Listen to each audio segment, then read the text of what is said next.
waa mais dëgg neexul asalaamaaleykum waa Sénégal asalaamaaleykum ñëpp waaw man Djily Mbaye Fall ca kaw doom lay ndongoloo waaw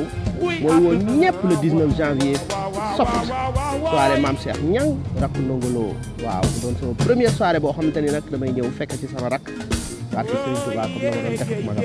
na Rasulullah fekke ko déglu ko mu way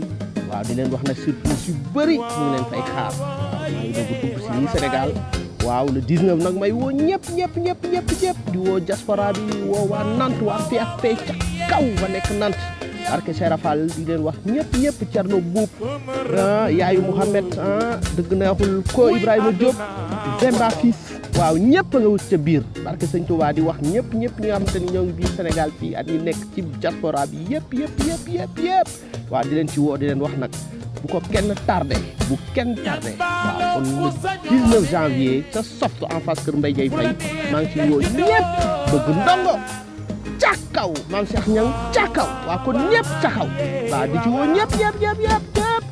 cooy ca kaw